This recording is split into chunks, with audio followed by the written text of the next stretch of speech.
سلطان محمد فاتح رحمہ اللہ تعالی صنعت و تجارت کا بھی بہت اہتمام کیا کرتے تھے. ظاہر سی بات ہے، صنعت نہیں ہوگی، تجارت نہیں ہوگی تو پیسے کہاں سے آئیں گے؟ اور پیسے نہیں ہوں گے تو آپ ترقی کیسے کریں گے؟ الدنیا بالوسائل لا بالفضائل. یہ دنیا تو اسباب و وسائل کی بنیاد پر ہے، فضائل کی بنیاد پر نہیں ہے کہ آپ بہت بڑے شیخ الاسلام ہیں، شیخ الحدیث ہیں، وغیرہ ہیں وغیرہ ہیں. نہیں، آپ کو کام کرنا پڑے گا. ترقیات کے لیے آپ نے جدوجہد کرنی ہے. اس کے بغیر تو آپ نہ تو خود ترقی کر سکتے ہیں، نہ ہی آپ کا ملک ترقی کر سکتا ہے، نہ ہی آپ کی ملت ترقی کر سکتی ہے. سلطان نے صنعت و تجارت پر خصوصی توجہ دی. اسے فروغ دینے کے لیے ہر قسم کے جائز اسباب وسائل کا انہوں نے استعمال کیا. ان کے آباء و اجداد کے نقش قدم پر چلتے ہوئے انہوں نے صنعت و تجارت کو اپنی رعایا میں فروغ دینے کی بھرپور کوششیں کی. سود کا کوئی تصور تک نہیں تھا، جس کے بارے میں آج کل کہا جا رہا ہے کہ سود اگر نہیں ہوگا تو ہماری تجارت رک جائے گی. اللہ اکبر. امارت اسلامی افغانستان میں سود کا کوئی تصور تک نہیں تھا، سودی بینکوں کا کوئی تصور تک نہیں تھا. علماء کرام نے جو اسلامی بینکوں کے بارے میں نظریات اور تصورات پیش کیے ہیں، ان تصورات اور نظریات کو عملی جامہ پہنانے کی کوششیں کی جا رہی تھیں کہ دشمن نے ہمیں تہس نہس کر کے رکھ دیا. لیکن اب دوبارہ سے امارت اسلامیہ انگڑائیاں لے رہی ہے، اور علماء کرام نے جو اپنے تصورات و نظریات اپنی کتابوں میں لکھی ہیں، انہیں تصدیقات کی ضرورت ہے. تصور و تصدیق جو منطقی فلسفہ ہے اسے میں بیان کر رہا ہوں. تو تصدیق کے لیے یہی مجاہدین ہے، تصور کے لیے ہمارے علماء ہیں. وہ ہمیں نظریہ پیش کرتے ہیں اور ہم اپنے خون سے اس کی تصدیق کرتے ہیں. الحمدللہ. سلطان محمد فاتح کے زمانے میں بہت بڑے بڑے شہر فتح ہوئے. وہاں صنعت و تجارت کی حفاظت کے لیے اور اس کی ترقی کے لیے بہت اچھا نظام مقرر کیا. خصوصی طور پر یہ جو نیقیہ کا شہر تھا، یہ صنعت و تجارت کا ایک مرکز تھا اس زمانے میں. جیسے کہ ہمارے پاکستان میں کراچی صنعت و تجارت کا ایک مرکز بنا ہوا ہے. اللہ تعالی ہمارے وطن عزیز پاکستان کو ظالموں سے نجات عطا فرمائے اور اسلامی بہاروں میں ترقی عطا فرمائے. عثمانی جو تھے یہ عالمی منڈیوں سے اور بحری و بری راستوں سے بہت اچھی طرح واقف تھے. انہوں نے پرانی شاہراہوں کو بھی اچھا کیا اور نئی شاہراہیں بھی تیار کی. پوری دنیا میں ان کی تجارت چلتی تھی، پوری دنیا میں ان کا تجارتی سامان پہنچتا تھا اور دوسرے ملکوں سے بھی آتا تھا. برآمدات اور درآمدات کا جو سلسلہ ہے یہ ان کے زمانے میں بہت عروج پر تھا. عثمانیوں نے چونکہ اسلامی احکام کے مطابق انسانیت کی خدمت کرنی شروع کی تھی، اس لیے پڑوس ممالک میں جو کفار تاجر تھے وہ بھی عثمانیوں کی سلطنت کی طرف ہجرت کیا کرتے تھے تاکہ دنیا کما سکیں. میرے بھائیوں، دنیا کمانے کے لیے لوگ اسلامی حکومت کی طرف ہجرت کیا کرتے تھے. اس سے معلوم ہوا کہ اسلامی نظام صرف آخرت کی باتیں نہیں کرتا بلکہ آپ کی دنیا کی ترقی کا بھی یہ ضامن ہے. اپنے من میں ڈوب کر پا جا سراغ زندگی. میرے بھائی، تم میرا نہیں بنتا تو نہ بن، اپنا تو بن. ٹھیک ہے، تم میری طرح قتل و قتال نہیں کرتا، نہ کر.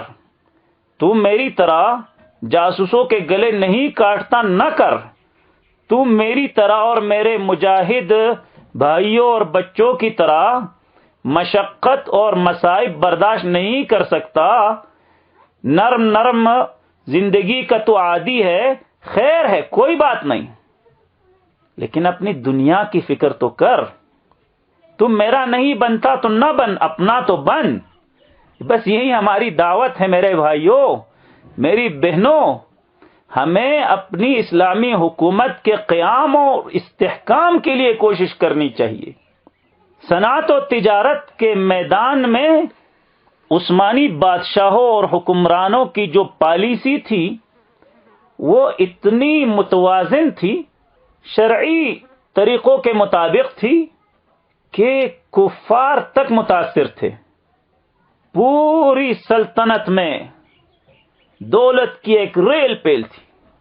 عثمانی کرنسی پوری دنیا کی کرنسیوں سے بڑی ہوئی تھی. جیسے کہ آج کل ڈالر کا جادو بولتا ہے، عثمانیوں کی جو کرنسی تھی یہ سونے کی ہوتی تھی. بات سمجھ میں آ رہی ہے؟ سونے کی ہوتی تھی.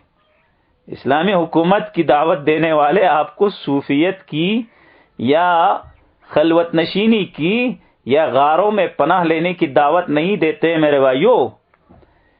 ہم یہ چاہتے ہیں کہ آپ کی دنیا دین کے مطابق اچھی ہو، دین کی بنیادوں پر استوار ہو. آپ اپنی دنیا کے ذریعے اپنی آخرت کو سنواریں. یہ اسلامی نظام کا خلاصہ ہے. ملک میں کئی قسم کی فیکٹریاں لگائی گئیں جہاں اسلحہ تیار کیا جاتا تھا. پھر اس اسلحے کو ذخیرہ کرنے کے لیے گودام بھی تیار ہوئے، اور ملک میں عسکری اہمیت کے حامل جو علاقے تھے وہاں پر بڑے بڑے قلعے اور چھاونیاں بنائی گئی.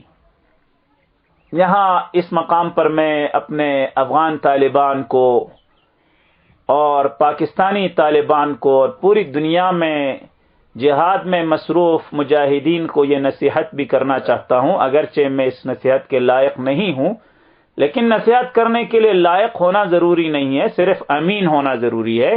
انی لکم ناصح امین. اور الحمدللہ میں یہ نصیحت بطور امانت خیر خواہی کے طور پر کر رہا ہوں کہ ہمیں اسلحے کے باب میں بہت زیادہ غور و فکر کرنی چاہیے. اس وقت جو عالم کفر ہم پر غالب ہے وہ علم کی وجہ سے، معرفت کی وجہ سے یا ٹیکنالوجی کی وجہ سے نہیں ہے. یہ ویسے ہی پراپیگنڈا ہے. ان کے پاس کیا علم ہے، ان کے پاس کیا معرفت ہے، ان کے پاس کیا ٹیکنالوجی؟ انہوں نے اپنی ٹیکنالوجی سے صرف انسانیت کا قتل کیا ہے اور انسانیت کو بے لباس کیا ہے. انسانیت کو انہوں نے ننگا دھڑنگا ہونے کے طریقے سکھائے ہیں. خیر، یہ ایک الگ موضوع ہے. میں یہ کہنا چاہتا ہوں کہ یہ کافر قومیں، کافر حکومتیں ہم پر جو ڈنڈا اٹھائے گھوم رہی ہیں اس وقت، اس کی وجہ یہ ہے کہ یہ اسلحے کی ٹیکنالوجی میں ہم سے برتر ہیں. ہمیں اسلحے بنانے کی بڑی بڑی فیکٹریاں اور کارخانے بنانے چاہیے، اور عالمی دباؤ چونکہ ہم پر ہے اس لیے یہ کام ہمیں خفیہ کرنا چاہیے، خفیہ رکھنا چاہیے. افسوس کی بات یہ ہے کہ ایک طویل عرصے سے جہاد جاری ہے ہمارے اس خطے میں، لیکن آج تک ہم کوئی مناسب ٹیکنالوجی کے حامل نہیں ہو سکے. ادھر ادھر کے قرض و ادار کے اسلحوں سے ہم جنگ کر تو سکتے ہیں، لیکن غلبہ اور برتری یہ بہت مشکل ہے. روس کو ہم نے بھگا تو دیا، لیکن وہ آج بھی ہم پر اپنی برتری قائم کیے ہوئے ہے اسلحے کے زور پر. اس نے یہاں لاکھوں کے اعتبار سے مائن گاڑ دیے. افغان ان مائنوں پر آ کر اڑ جاتے ہیں، ان کے جسم کے چھیتڑے اڑ جاتے ہیں، لیکن کبھی بھی روس نے نہ ہی معافی مانگی ہے، نہ ہی معذرت پیش کی ہے کہ یہ میں نے غلطی کی ہے، اور نہ ہی اس نے اپنا وہ نقشہ افغان فاتحین کے حوالے کیا جو کہ ایک عالمی قانون ہے. یہ سب کیوں ہے؟ اس لیے کہ ہم اسلحے کے میدان میں ان سے پیچھے ہیں. اس لیے یہ میری ایک دردمندانہ اور عاجزانہ گزارش ہے کہ اسلحے بنانے کی ٹیکنالوجی کے حصول کے لیے ہم بھرپور کوشش کریں، اور یہ کوئی اتنا مشکل کام بھی نہیں ہے. الحمدللہ ہمارے مجاہدین جو کہ وزیرستان میں تھے ایک محدود وسائل کے باوجود کسی نہ کسی حد تک کچھ نہ کچھ تیار کر لیا کرتے تھے. تو ہمیں ایسے گمنام قسم کے انجینئر ساتھیوں کی قدردانی کرنی چاہیے، اور ان کے علم سے، دنیاوی علوم سے ہمیں فائدہ اٹھانا چاہیے. اللہ تعالیٰ توفیق عطا فرمائے. وصلی اللہ تعالی علی خیر خلقہ محمد وعلی آلہ وصحبہ اجمعین. سبحانک اللہم بحمدک اشہد ان لا الہ الا انت استغفرک واتوب الیک. والسلام علیکم ورحمۃ اللہ وبرکاتہ.